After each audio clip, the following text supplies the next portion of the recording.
बिस्मिल्लाहिर्रहमानिर्रहीम। अस्सलाम वालेकुम डियर स्टूडेंट्स।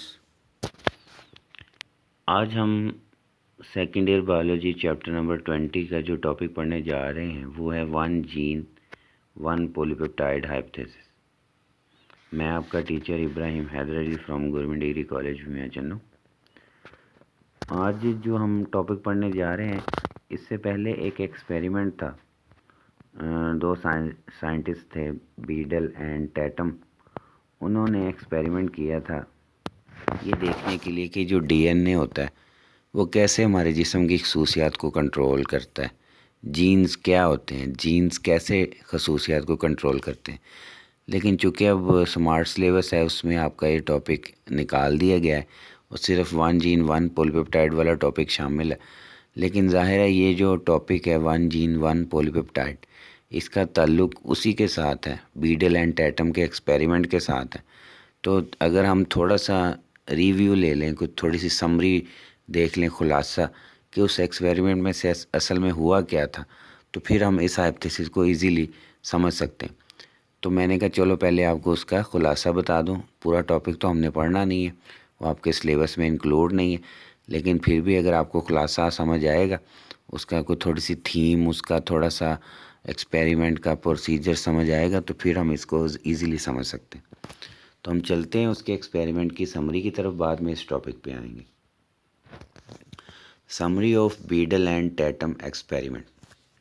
अब बीडल एंड टैटम ने क्या किया था, असल में उन्होंने जो है एक फंगस थी जिसका नाम था न्यूरोस्पोरा। अब न्यूरोस्पोरा फंगस के उन्होंने स्पोर्स लिए थे। उन स्पोर्स के ऊपर उन्होंने एक्स रेज गिराई थी। एक्स रेज गिराने का मकसद क्या था कि वो जो स्पोर्स हैं, जब उनके ऊपर एक्स रेज गिरेंगी, ये शुआएँ हैं, ये स्पोर्स के अंदर जाएंगी, उनके सेल्स के अंदर जाएंगी। हो सकता है स्पोर्स का कोई डीएनए का पार्ट कोई डैमेज हो, यानी जानबूझकर एक्स रेज गिराई ताकि कोई म्यूटेशन हो सके। म्यूटेशन मतलब कोई डीएनए में कोई तब्दीली हो सके, डीएनए डैमेज हो सके।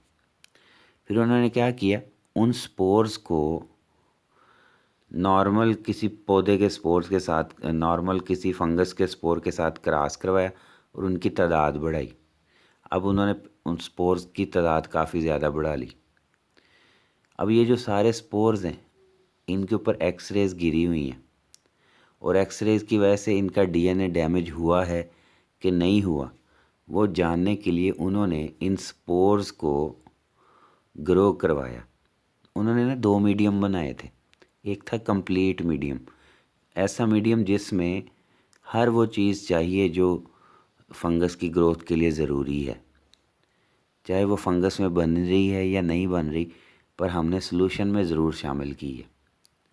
और एक मीडियम बनाया मिनिमल मीडियम, कि यानी जिसमें सिर्फ कुछ ही सब्सटेंसेस हैं, वो सब्सटेंसेस हैं जो फंगस की ग्रोथ के लिए चाहिए, लेकिन वो भी कंप्लीट नहीं है, थोड़े बहुत हैं।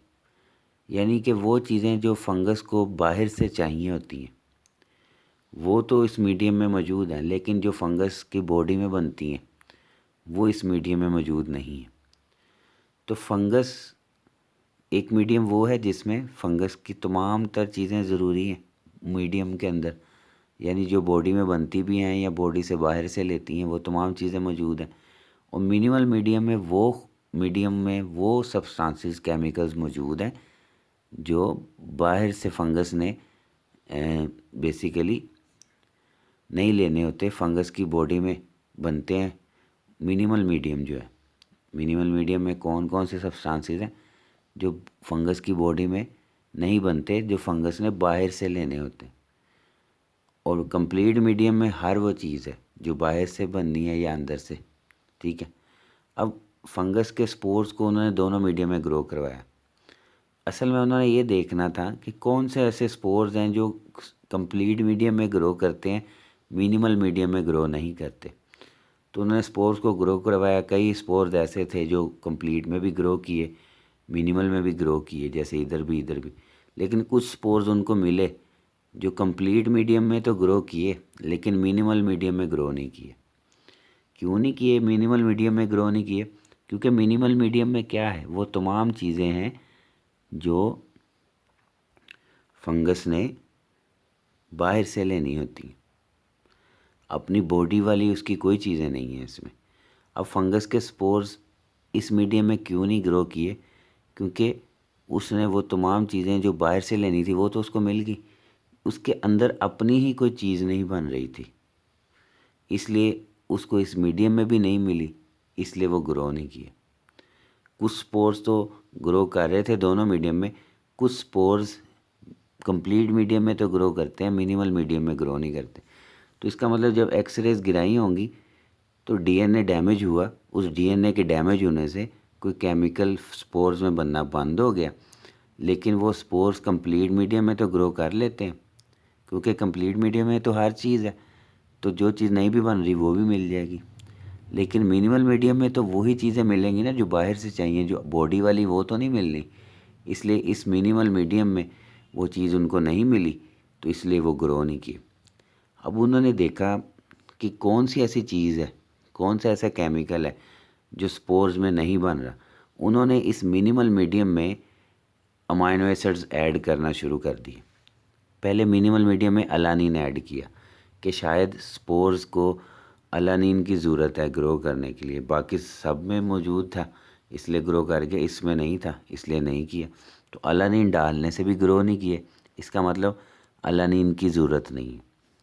थ्रियोनिन डाला, टायरोसिन डाला, मिथियोनिन डाला, पोरोलिन डाला, लाइसिन, ट्रिप्टोफान, अमाइनो एसिड डालते रहे।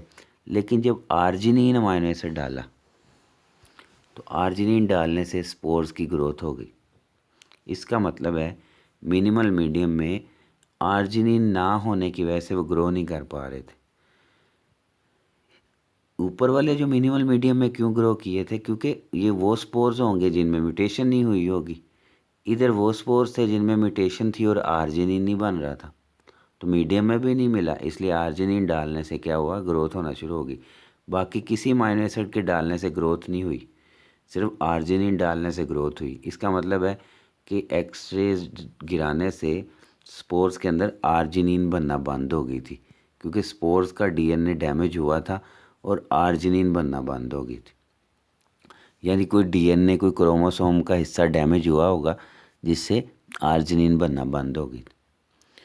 तो वो आर्जिनिन बनना बंद हुई, फिर उन्होंने उन स्पोर्स का टेस्ट किया, डीएनए टेस्ट, तो पता चला उन स्पोर्स के अंदर एक दो जगहों से डीएनए डैमेज था। फिर उन्होंने चेक किया उस डीएनए को कि उस डीएनए से कौन सी प्रोटीन बनती, तो पता चला उस डीएनए से एंजाइम्स बनते हैं जिनसे आर्जिनिन बनती है। तो एक्सरेज गिराने से चूँकि डीएनए डैमेज हुआ था इसलिए आर्जिनिन बनना बंद हो गई थी और मीडियम में भी नहीं मिल रही थी, इसलिए स्पोर्स ग्रो नहीं किए। वैसे वो स्पोर कंप्लीट मीडियम में ग्रो कर लेते हैं क्योंकि वहाँ आर्जिनिन मिली होगी, लेकिन मिनिमल मीडियम में ग्रो नहीं किए। तो ये था खुलासा उसका। अब उससे हाइपोथेसिस कैसे बना, वन जीन वन पॉलीपेप्टाइड। तो आर्जिनिन बनाने के पाथवे के लिए जितने एंजाइम, अब 3-4 एंजाइम्स की ज़रूरत होती है आर्जिनिन बनाने के लिए। तो बीडल एंड टैटम ने मुख्तलिफ म्यूटेंट स्टेन यानी फंगस के मुख्तलिफ म्यूटेशन वाली स्पीशीज़ निकाली। अब देखें ये आपके सामने एक डायग्राम है, ये देखें, ये आर्जिनिन बनाने के लिए ये एक ग्लूटामेट केमिकल है, उससे ऑर्निदीन बनाया जाता है, ऑर्निदीन से सिट्रुलिन, सिट्रुलिन से आर्गिनोसक्सिनेट, आर्गिनोसक्सिनेट से आर्जिनिन। तो ग्लूटामेट से ऑर्निदीन बनाने के लिए एक एंजाइम ई है, ऑर्निदीन से सिट्रुलिन के लिए एंजाइम एफ है, सिट्रुलिन से आर्जिनोसक्सिनेट के लिए जी एंजाइम है और आर्जिनोसक्सिनेट से आर्जिनिन के लिए एच एंजाइम। तो ये 4 एंजाइम की ज़रूरत है, ई एफ जी एच। ये चारों एंजाइम होंगे तो आर्जिनिन बनेगी। ये चारों एंजाइम, ये ऊपर उन्होंने एक स्टैंड दिखाया, ये समझ लो ये डीएनए है। डीएनए के इस हिस्से से एंजाइम ई बनता है, इस हिस्से से एंजाइम एफ बनता है, इस हिस्से से जी बनता है, इस हिस्से से एच बनता है। अब फंगस के ऊपर जब उन्होंने स्पोर्स गिराए थे तो जिन स्पोर्स में आर्जिनिन नहीं बन रहा था, फिर उन स्पोर्स का डीएनए टेस्ट हुआ तो पता चला कि फ़र्ज़ करें कोई 100 के करीब स्पोर्स हैं जिनमें आर्जिनिन नहीं बनी। तो उन स्पोर्स का जब डीएनए टेस्ट हुआ तो पता चला किसी स्पोर्स के अंदर ये एंजाइम ई नहीं बन रहा था, किसी स्पोर्स में एंजाइम एफ नहीं बन रहा था, किसी में जी नहीं बन रहा था, किसी में एच नहीं बन रहा था। जब उन्होंने मुख्तलिफ स्पोर्स बना लिए, फ़र्ज़ करें 100 स्पोर्स हैं, उन्होंने अलग-अलग कर लिए, ई वाले अलग कर लिए जिनमें ई नहीं बन रहा, एफ़ वाले अलग कर लिए। फिर सबका जब डीएनए टेस्ट हुआ तो पता चला जिनमें एंजाइम ई नहीं बन रहा उनका डीएनए यहाँ से डैमेज था, जिनमें एफ़ नहीं बन रहा उनका डीएनए यहाँ से डैमेज था, जिनमें जी नहीं बन रहा या एच नहीं बन का उनका डीएनए यहाँ से डैमेज था। यानी अलहदा एंजाइम था, तो फिर डैमेज भी किसी अलहदा जगह से हुआ था। हालांकि सब में आर्जिनिन नहीं बन रही, लेकिन आर्जिनिन नहीं बनने की वजह ये थी कि डीएनए डैमेज था। तो अगर आर्जिनिन बनाने के लिए एक एंजाइम चाहिए तो फिर सारे स्पोर्स का डीएनए भी एक जगह से डैमेज होता। लेकिन आर्जिनिन बनाने के लिए चूँकि 3 से 4 एंजाइम की ज़रूरत है, इसलिए आर्जिनिन बनाने के लिए मुख्तलिफ स्पोर्स का डीएनए मुख्तलिफ जगह से डैमेज हुआ था। तो उन्होंने बीडल एंड टैटम ने अलहदा किए मुख्तलिफ स्ट्रेन्स को जिनके अंदर किसी एंजाइम का कोई डिफेक्ट हो गया था म्यूटेशन की वजह से, और वो म्यूटेशन उनको किसी न किसी क्रोमोसोम की जगह पे ज़रूर मिली, डैमेज ज़रूर नज़र आया।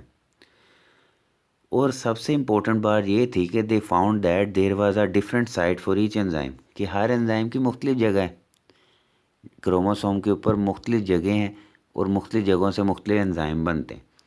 तो वो जो क्रोमोसोम के ऊपर जो जगह जिससे एक एंजाइम बनता है उसको उन्होंने जीन का नाम दिया, कि मतलब कि एंजाइम ई के लिए एंजाइम जीन जो है ई है, एफ एंजाइम के लिए जीन एफ है, उन्होंने जीन का नाम रख दिया आर्ज ई, आर्ज एफ, आर्ज जी, आर्ज एच। यानी आर्ज ई जीन है उससे एंजाइम ई बनता है, आर्ज एफ जीन से एंजाइम एफ बनता है, आर्ज जी जीन से या आर्ज एच जीन से एंजाइम जी और एच बनते हैं।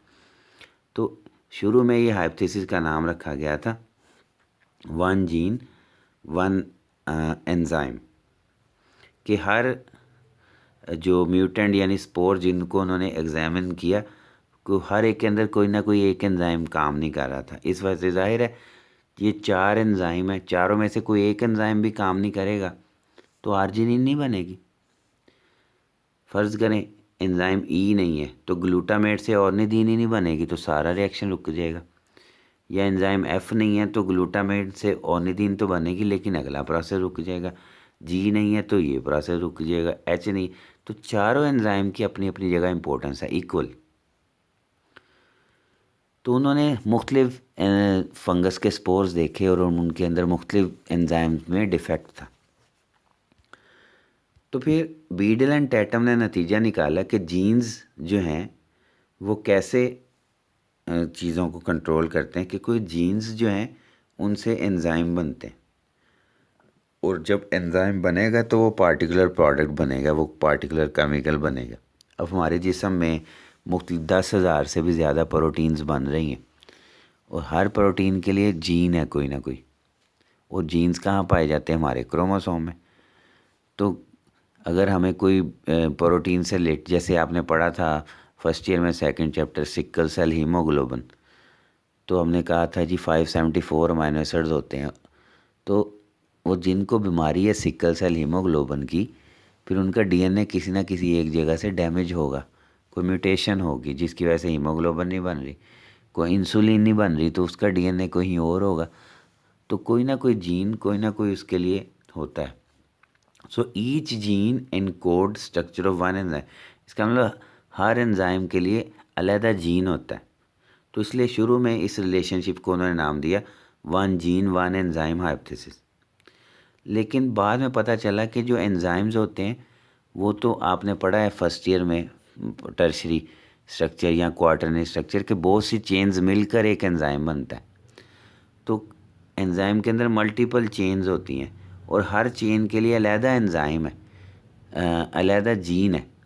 तो हर मतलब जो एंजाइम है वो चेन से मिलके बनता है और हर चेन के लिए अलहदा जीन है। तो पहले जो 1 जीन और 1 एंजाइम वाला रिलेशन था उसको चेंज करके नाम रख दिया गया 1 जीन 1 पॉलीपेप्टाइड, कि एक जीन से एक चेन बनती है। और अगर एक एंजाइम में 2 चेन्स हैं तो इसका मतलब कम से कम उसमें 2 जीन्स होंगे जिससे वो एंजाइम बनता है, क्योंकि एक जीन से एक पॉलीपेप्टाइड चेन बनती है। तो ये था आपका जो 1 जीन 1 पॉलीपेप्टाइड का हाइपोथेसिस। इसकी समरी मैं एक दफ़ा फिर से रिपीट कर दूं कि उन्होंने एक्सरेज गिराई स्पोर्स के ऊपर, ये चाहते हुए कि स्पोर्स का डीएनए डैमेज होगा। फिर उन स्पोर्स को उन्होंने स्पोर्स तो काफ़ी ज़्यादा थे, अब ये देखना था कौन से स्पोर्स में म्यूटेशन हुई, कौन से पे नहीं। उन्होंने 2 मीडियम बना लिए, कंप्लीट मीडियम और मिनिमल मीडियम।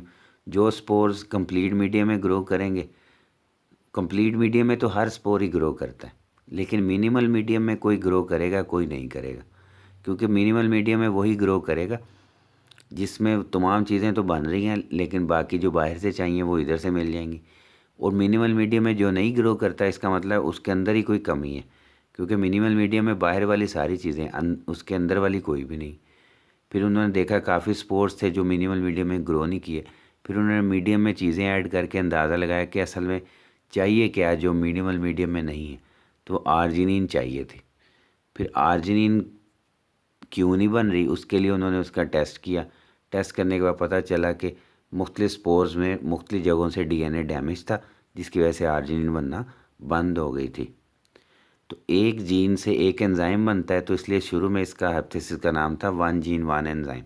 लेकिन बाद में पता चला कि हर एंजाइम के अंदर मुख्तलिफ चेन्स होती हैं और हर चेन के लिए अलहदा जीन होता है। तो ये 1 जीन 1 एंजाइम का हाइपोथेसिस चेंज होकर बन गया 1 जीन 1 पॉलीपेप्टाइड। तो इस टॉपिक को गौर से पढ़ना है, समझना है। एक सिंपल सा था, बीडल एंड टैटम का एक्सपेरिमेंट। आप पहले उसका समरी को जहन में रखें, फिर नताइज निकालें, क्योंकि 1 जीन 1 पॉलीपेप्टाइड एक कंक्लूजन है, एक नतीजा है। और नतीजा तभी हम याद कर सकेंगे जब हमें उसका पहले उसकी स्टोरी पता होगी। तो इसलिए मैंने शुरू में आपको समरी बताई, फिर उसका नतीजा बाद में बताया। इसको गौर से समझें। कोई भी क्वेश्चन हो, कोई भी परेशानी हो, कन्फ्यूजन हो, तो आप मुझे मैसेज करें इनबॉक्स में, मैं इंशाल्लाह ज़रूर आपकी बात का आंसर दूंगा। अल्लाह सबका हामी नासिर हो। मुझे इजाज़त दें, फिर इंशाल्लाह नेक्स्ट लेक्चर के साथ हाज़िर होंगे। मुझे इजाज़त दें। अल्लाह हाफिज़।